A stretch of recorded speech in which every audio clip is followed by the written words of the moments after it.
Okay, folks, I'm in another great landmark in our district. This is the Bank of America building. And over there's the bank. And here is the infamous Banker's Heart. People in San Francisco have been calling this the Banker's Heart for a long time. And it's called the Banker's Heart because it's black, and it's cold, and it's made out of stone. And by voting for me, I would like to make this into the banker's liver and eat it with fava beans. So the first thing I want to do is talk about the building itself. The building itself, like a lot of things, represents yin and yang, good and evil. The good thing is it's a great building. It's beautiful. It puts wonderful offices in there. There's a lot of people doing decent, solid work in there. And even the owners of the building are pretty solid, well-meaning, honest people. Assuming the people that when I used to work downtown still own the building, which I don't know, but they were solid, decent, honest billionaires working within the system. But the system was somewhat corrupt. And that's the part that I want to talk about. So, how does one become a billionaire owning a building? Well, the way you do it is you get credit. And so you need access to credit. So if you do a decent job running the buildings and you also have the connections to get the loans, you can get a great big mortgage and mortgage the building up. And then if you had stable money, the only way you could make money owning the building was just by doing a good job managing the building. But if you had inflation and had a system that continuously printed more money, then your building could be paid off for by the inflation. Plus, if you have a lot of inflation, and that means that the banks and the Federal Reserve are printing a lot of money, that's how they manipulate interest rates. So if you can buy your building at lower interest rates, and the interest rates are below inflation, you can make $1 billion just by having the political access to borrow a lot of money. Now, one of the ways you gain political access is to contribute to politicians. And so the owners of this building are very well-intentioned, honest people working within the system, have always been significant contributors to politicians.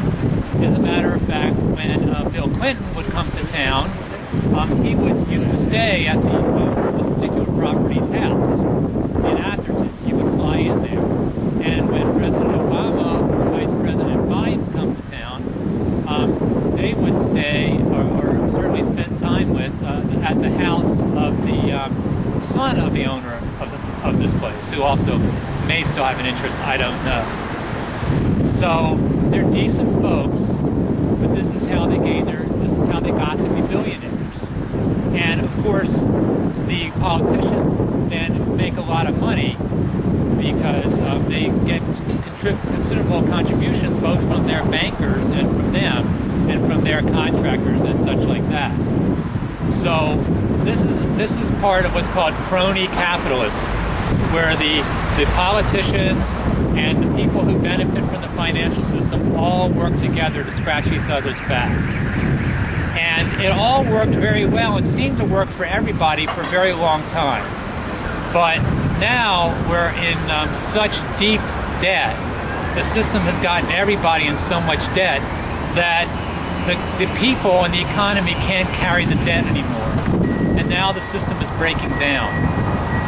And this is very unfortunate, and the misery is falling on everyday people who are unemployed because so many resources have been diverted into where the debt makers want to put it, instead of where people actually want to make goods and services that people actually need.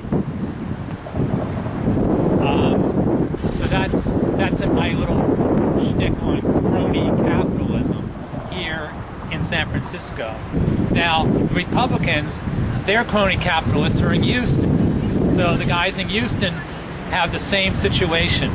But their capital-intensive industry is the oil industry. So the oil industry, of course, needs big bucks to buy billion-dollar ships to drill holes in the Gulf of Mexico and things like that. Although that's, some would argue a useful product, and some may argue that it might be better off with less other energy products. But the fact is that the guys in Houston are billionaires in part because they have access to the printed capital from the banking system. And again, so the Republican politicians go to Houston, they get their billions from the oil companies. The Democratic politicians go to New York and San Francisco, and they get their billions from the real estate moguls and all the other companies that are dependent on the artificial credit from Wall Street instead of actually having savers who actually save the resources and directly invest in the companies that need it. So that's our crony capitalist system and how it's deeply integrated with our two major political parties. And that's why I'm a libertarian in running for Congress, because I just don't see any other way that these parties can ever be wrested from the control of the crony capitalists. So I'm going to do another YouTube right after this, and I'm going to talk about the foundation of the banking system